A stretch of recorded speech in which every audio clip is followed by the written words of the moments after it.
Oh, beloved of God in Delaware, it's good to be with you today. In this moment of pandemic and of racial reconciliation, this moment in the midst of a huge national election, it can sometimes feel like we don't know where to turn. We don't know exactly what to do next.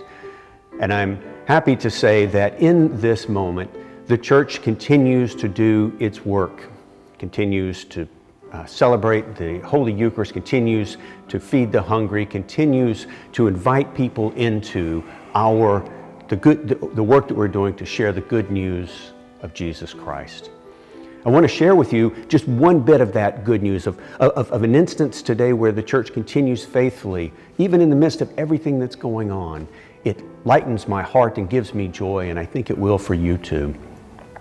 It's good to be with my friend and colleague, the Reverend Russ Bohner. Russ is the rector of St. Anne's Episcopal Church in Middletown, and he's here representing not only a fabulous church and a fabulous vestry and team of leaders, but here to represent something really special that St. Anne's has been up to lately. And so welcome, Russ. Glad to have you here. If you saw the most recent edition of the Delaware Communion, that's the quarterly magazine that the Episcopal Church in Delaware publishes, you saw a terrific article about how our parishes are continuing in innovative ways to do the important work of invite, welcome, and connect.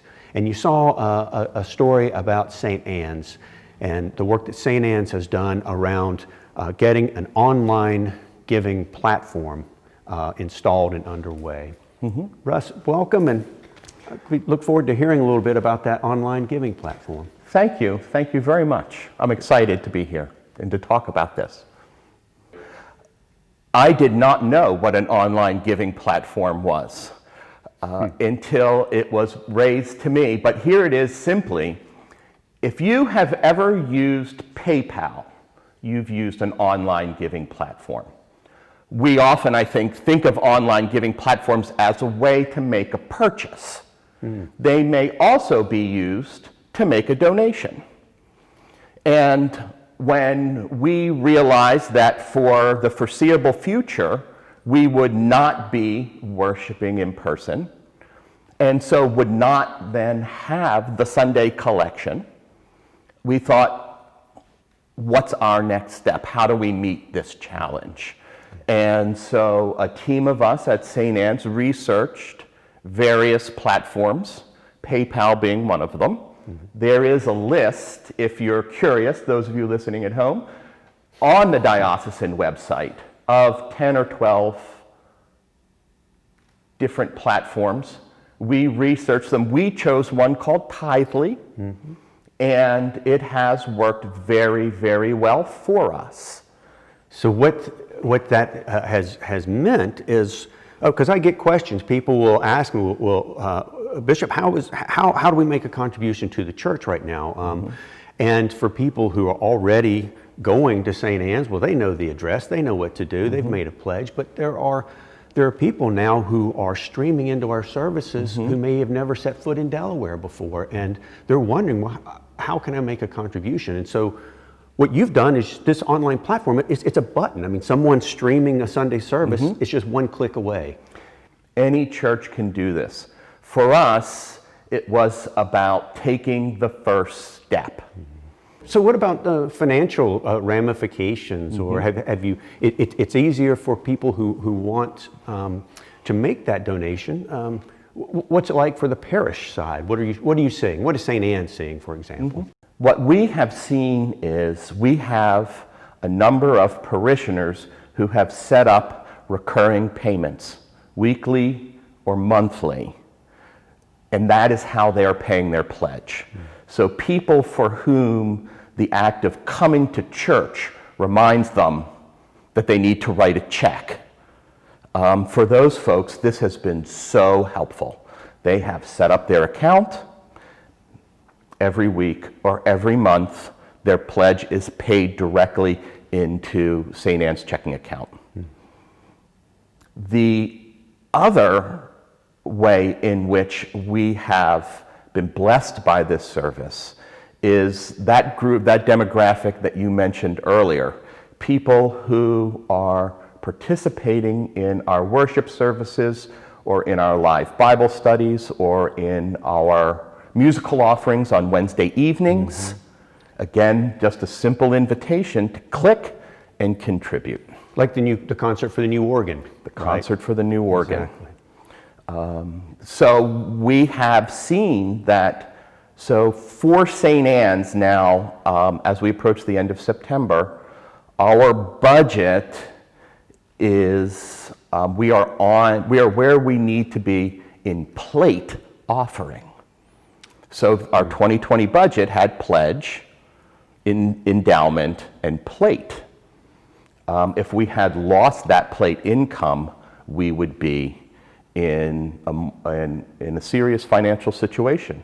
But 6 months in, we're just where we need to be.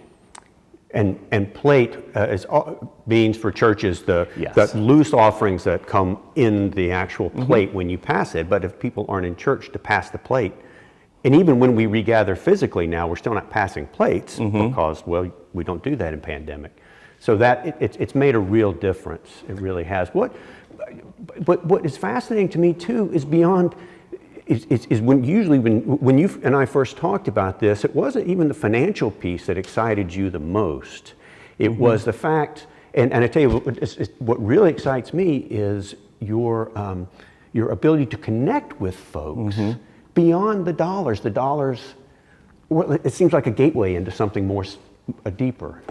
What we discovered is when people make a contribution online, we get an email address, we get a physical address, we get a name. And so we thought, well, we'll send thank you notes to people who aren't active members of the congregation who've made a contribution. And then we thought, well, if we're sending them a thank you note, why don't we also send an invitation to go deeper into the life of St. Anne's?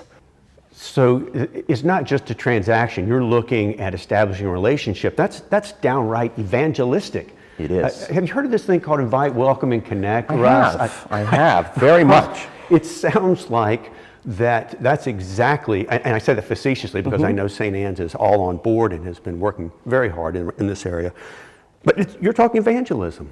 We are absolutely talking evangelism. Something as simple as putting a donate button, a give now button on a website during a online service, done in the spirit of evangelism, done with a heart towards stewardship, meaning towards acknowledging that people out there want to participate, right? And that's the way you've described it. Not, well, we've got to make the budget, but to say, how do we allow people to participate? And all these things, they're just interconnected in that wonderful, wonderful way.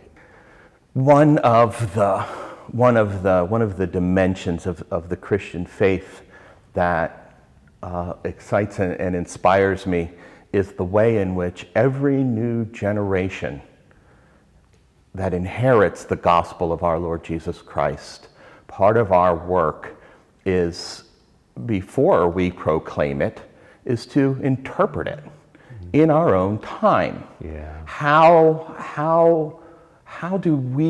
does the gospel of our Lord speak to and connect with the times in which we live and the places in which we live? And there's a lot that Jesus doesn't say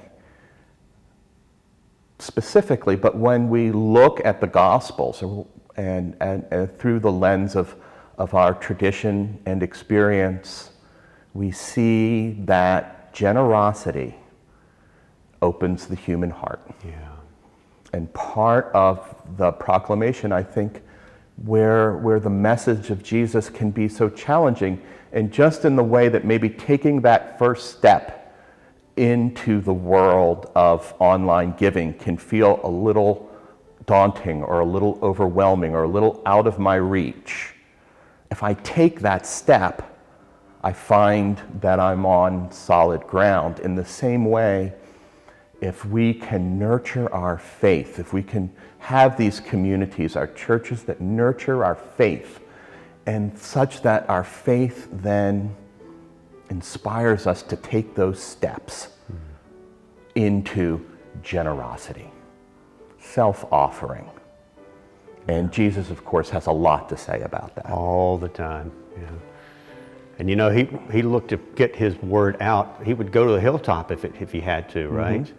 And maybe that was the best technology he had at that moment. Well, he took advantage of it, and that's what I hear us doing today. Church, these are tools, but the gospel in the end, they're tools to proclaim a gospel of love, of hope, of light that this world is aching to hear, especially in a time of pandemic, especially in a time of racial healing, especially at a time where it feels like our country is coming apart.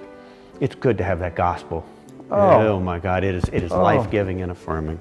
I was lost when I didn't have it, and I remember what that felt like.